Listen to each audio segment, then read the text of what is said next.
गंगा पर धर्मयुद्ध। जी हां, गंगा के मैली होने का संग्राम छिड़ा हुआ है। तो सवाल ये उठ खड़ा हुआ है कि गंगा मूर्ति विसर्जन से मैली हुई या बकरीद से? वाराणसी में गंगा पर संत और प्रशासन आपस में टकराए तो राजनीति यहां भी शुरू हो गई।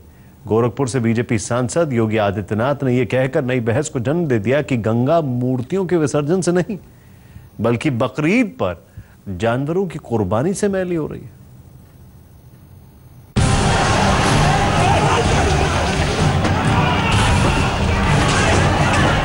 ऐसे व्यक्ति को लाठी बरसाई जाए। ये तस्वीरें काशी के उस कोहराम की हैं जिसने नई बहस छेड़ दी है। वो काशी जहां पतित पावनी गंगा बहती है और घमासान भी गंगा को लेकर ही है। सिर्फ घमासान ही नहीं बल्कि गंगा पर अब तो धर्म युद्ध सा छिड़ गया है। गंगा का गुनहगार कौन है? गंगा को मैली करने का जिम्मेदार कौन है? इसी बहस में बनारस सुलगा तो स्वाहा होते वाहनों की चिंगारियां उठने लगी। बाबा भोलेनाथ की नगरी में अमन का माहौल बदअमनी वालों के हाथों बिगाड़ा जाने लगा।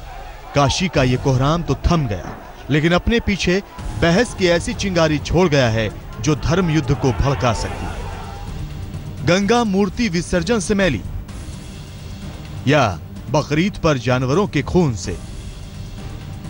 मैली गंगा को लेकर छिड़ा नया संग्राम। संतों और प्रशासन की जंग पर सियासत। जी हां, भोलेनाथ की नगरी में बहने वाली गंगा की सफाई को लेकर तूफान मचा है। अब सवाल ये उठ खड़ा हुआ है कि गंगा मूर्तियों के विसर्जन से मैली हो रही है या फिर बकरीद पर कुर्बानी वाले जानवरों के खून से। कोर्ट ने गंगा की सफाई के लिए गणेश विसर्जन के मौके पर गंगा में मूर्ति विसर्जन को रोका तो संतों और प्रशासन के बीच ठन गई। और जब साधु संतों ने वाराणसी में अन्याय प्रतिकार रैली निकाली तो पुलिस के साथ फिर से भिड़ंत हो गई। लेकिन इस भिड़ंत के बाद गंगा की सफाई का मुद्दा धर्म की सियासत की तरफ मुड़ गया। गंगा पर योगी आदित्यनाथ ने बकरीद को गंगा की सफाई के लिए जिम्मेदार ठहराया तो बयान पर बवाल मचना लाजमी है। अब एक तरफ गंगा को लेकर प्रशासन अदालत के आदेश का पालन कर रहा है तो दूसरी तरफ संत समाज विसर्जन को लेकर भड़का हुआ है। तनातनी के इस माहौल के बीच शांति बनाने की कोशिश तो की जा रही है, लेकिन बयान बहादुरों की जुबान से निकले शब्द नई सियासत को भी हवा दे रहे हैं और धर्म युद्ध को भी। वाराणसी से नीतीश पांडे के साथ हिमांशु मिश्रा और कुमार विक्रांत सिंह, दिल्ली, आज तक। वाराणसी में गंगा की सफाई को लेकर कोर्ट ने गंगा में किसी भी तरह के विसर्जन की रोक लगा दी है और अब गणेशोत्सव आया तो ये रोक एक प्रतिरोध में बदल गई। साधु संतों पर पुलिस का लाठीचार्ज हो गया, फिर साधुओं के सिर फूटे और अन्याय रैली से काशी सुलग उठी।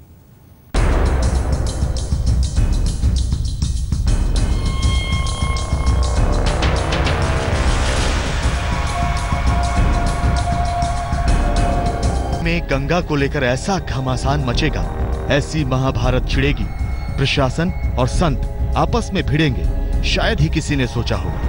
जिस गंगा मैया को मोदी ने साक्षात प्रणाम किया, अब उसी गंगा पर घमासान मचा है। संग्राम गंगा की सफाई को लेकर मचा है।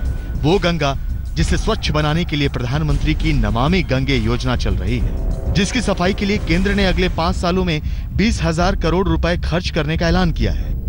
लेकिन गंगा को लेकर छिड़ा धर्म युद्ध अब यहां आकर खड़ा हो गया है कि पुलिस ने मूर्ति विसर्जन को लेकर लाठियां भांज दी। संतों के सिर फूटे तो राजनीति बकरीद तक चली गई। गंगा पर संग्राम शुरू हुआ 22 सितंबर यानी गणपति महोत्सव के दौरान। काशी के साधु संतों को गंगा में गणपति विसर्जन के लिए मंजूरी नहीं मिली।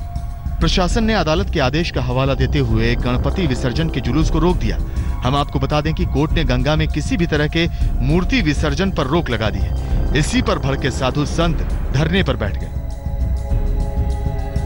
जिस भगवान भोले ने खुद गंगा को अपनी जटाओं में बांध रखा है, उनके पुत्र गणपति को ही गंगा की गोद न मिलने से काशी के संत भड़क गए। जब कई घंटों तक यह धरना चलता रहा तो पुलिस ने भी अपना अमोघ अस्त्र चला दिया। पुलिस की इस लाठीचार्ज में कई साधु संत घायल हुए, जिनमें शंकराचार्य स्वरूपानंद सरस्वती के शिष्य स्वामी अविमुक्तेश्वरानंद भी जख्मी हो गए। जिनकी सवारी ढोल बाजे के साथ निकली हुई थी, सम्मान के साथ, उनको बीच सड़क में रोक दिया। 36 घंटे तक रोके खड़े हुए हैं आप। आप जहाँ से वो निकल रहे थे वहीं रोक देते। आपने बीच सड़क में रोक दिया तो स्वाभाविक है लोगों को अटपटा लगा। हम लोगों को भी लगा कि भगवान गणेश जब सड़क पर हैं तो हम कैसे छत के नीचे रहें। हम लोग भी सड़क पर जा कर के बैठ गए। हम लोग तो कुछ मांग नहीं कर रहे थे, हम लोग तो बैठे थे कि भाई भगवान अपने स्थान पर जाएं तो हम भी अपने स्थान पर जाएं। लेकिन अचानक भक्तों पर लाठियां बरसा दी गई। पुलिस के इस लाठीचार्ज पर मजिस्ट्रेट की जांच बैठी तो बीजेपी की ओर से भी एक जांच टीम बनाई गई। लेकिन लाठीचार्ज से भड़के संत समाज ने सोमवार को अन्याय प्रतिकार रैली निकालने का ऐलान कर दिया, जिसके बाद आगे की रणनीति बनाई जानी थी। लेकिन इस रैली के दौरान सुलग उठी काशी। काशी का संत समाज बीजेपी से भी खफा हो चला है। उसे लगता है कि बीजेपी ने भी उन पर हुए जुल्म के खिलाफ उस अंदाज में हुंकार नहीं भरी जैसी कि भरनी चाहिए थी। विरोध में बीजेपी के कुछ कार्यकर्ता पार्टी से किनारा करने लगे तो बीजेपी के माथे पर चिंता की लकीरें भी जाहिर होने लगी। सवाल सीधे प्रधानमंत्री मोदी के संसदीय क्षेत्र से जुड़ा है और 1.5 साल बाद यूपी में चुनाव भी होने हैं। मोदी इसी काशी में साधु संतों का और मां गंगा का आशीर्वाद लेकर प्रधानमंत्री की गद्दी तक पहुंचे हैं। लिहाजा काशी में सुलगे शोलों के बीच सियासत भी सुलगने लगी। जानबूझकर उत्तर प्रदेश सरकार का सुनियोजित षड्यंत्र है। कानपुर में ट्रिनरी गंदा कर रही है गंगा को, वो नहीं दिखता। नगर निगमों का सीवर जा रहा है, वो नहीं दिखता। 85% गंगा की गंदगी का जिम्मेदार जो है उनको प्रशासन को नहीं दिखता। एक 5 से 6% जो पूजा के पत्र पुष्प या मूर्ति का विसर्जन, अरे मूर्ति की प्रक्रिया थी कि विसर्जन करने वालों को डालने देते और तुरंत मल्लाह लगाते रहते, उठाकर नाव में रखते रहे। अब बीजेपी सूबे के सरकार को घेर रही है, जो विसर्जन पर पाबंदी के साथ बकरीद पर कुर्बान किए जाने वाले जानवरों के खून को भी गंगा की सफाई का मुद्दा बना रही है। गंगा का ये घमासान कैसे शांत होगा? प्रधानमंत्री के संसदीय क्षेत्र का विवाद कैसे सुलझेगा? फिलहाल कोर्ट गंगा की सफाई पर सख्त है। ऐसे में राजनीति ने जन्म ले लिया है। आगरा से अरविंद शर्मा के साथ नीतीश पांडे, वाराणसी, आज तक। वाराणसी में कैसे हैं अब हालात? क्या चाहती है काशी? ब्रेक के बाद। काशी प्रशासन और साधु संतों की लड़ाई पर जितनी तेज सुलगी, यहां की गंगा जमुनी तहजीब से काशी में फिर अमन का सवेरा हुआ, सौहार्द का फिर से डेरा हुआ। अब काशी गंगा की सफाई पर सोचना चाहती है।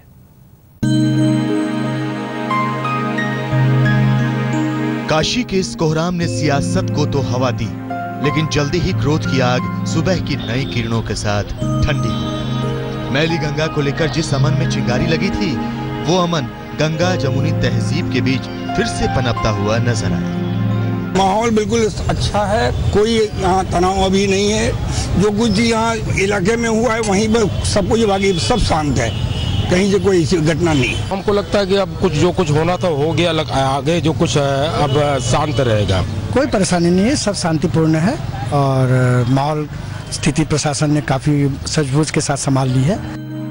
हम आपको बता दें कि वाराणसी में आगजनी के बाद एहतियातन 4 थाना क्षेत्रों में कर्फ्यू लगा दिया गया था, लेकिन हालात काबू में आए तो बाद में हटा लिया।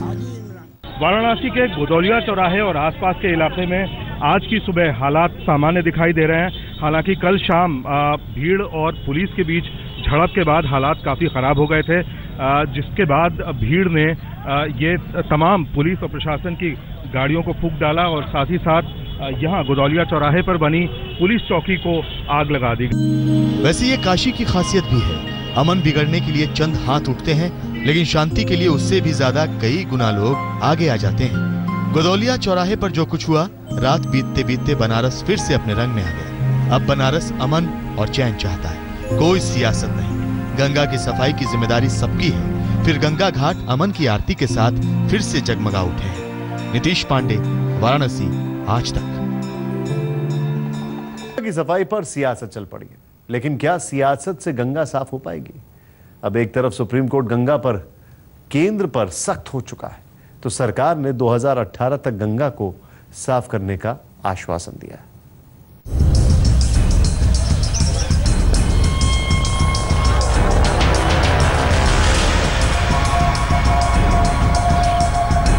ढाई 2,500 किलोमीटर लंबी मोक्षदायिनी गंगा का ये हाल है।